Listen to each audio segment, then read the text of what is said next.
అబ్రహాము యొక్క భార్యలు వాటి విషయాన్ని కొంత ఆలోచన చేద్దాం. మనందరికీ తెలిసినటువంటి విషయమే శారా అబ్రహాము యొక్క భార్య. శారా మరణాంతరము అబ్రహాము కెతురాను వివాహము చేసుకొనెను అనేటటువంటి విషయము అందరికీ తెలిసినటువంటిదే. కానీ ఇక్కడ అర్థం చేసుకోవాల్సినటువంటి ప్రాముఖ్యమైన విషయం ఒకటి ఉంది. మొదటిగా మనం చూసినట్లయితే స్త్రీ ధర్మము శారాకు నిలిచిపోయాను అని ఆదికాండం 18వ అధ్యాయం 12వ వచనంలో ఉంటుంది. రెండవదిగా రోమపత్రిక 4వ అధ్యాయం 19వ వచనంలో చూసినట్లయితే, మరియు అతడు విశ్వాసమునందు బలహీనుడు కాక రమారమి 100 ఏండ్ల వయస్సు గలవాడై ఉండిడి. అప్పటికి తన శరీరము మృతతుల్యమైనట్లును శారా గర్భము మృతతుల్యమైనట్లును ఆలోచించను గాని అవిశ్వాసము వలన దేవుని వాగ్దానమును గూర్చి సందేహింపలేదు. ఇది రెండు విషయాలు చాలా ప్రాముఖ్యమైనది. శారాకు స్త్రీ ధర్మము నిలిచిపోయింది, అబ్రహాము శరీరము కూడా మృతతుల్యమైనట్లుగా మరి లేఖనము మనతో మాట్లాడుతూ ఉంటుంది. కానీ అబ్రహాము సందేహింపలేదు. దేవుని యొక్క వాగ్దానము నమ్మదగినది కాబట్టి అబ్రహాము సందేహింపక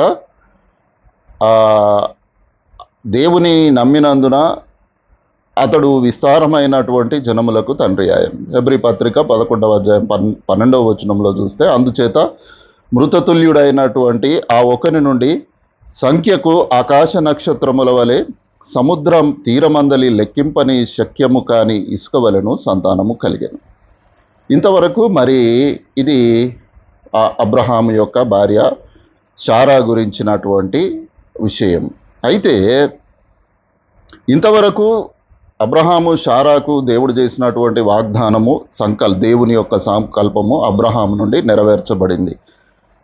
అయితే ఇస్సాకు అబ్రహాముకు కలిగినప్పుడు అతని వయసు 99 సంవత్సరాలు, శారా వయస్సు 90 సంవత్సరాలు. ఆదికాండం 21వ అధ్యాయము, ఆదికాండం 17 వచనాల్లో ఈ రెండు విషయాలు మనకు కనబడతాయి.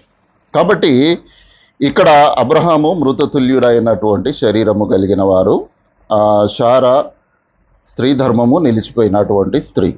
కాబట్టి ఇక్కడ అబ్రహామును దేవుడు శారాను ఆశీర్వదించి ఇస్సాకును కలగచేశాడు. ఇంతవరకు బాగానే ఉన్నప్పటికీ శారా మరణించినటువంటి కాలము 127 సంవత్సరాల్లో శారా మరణించింది. ఆదికాండం 23వ అధ్యాయం 1వ వచనంలో మనకు ఈ మాట కనబడుతుంది. అంటే అప్పటికి అబ్రహాం వయసు 137 సంవత్సరాలు.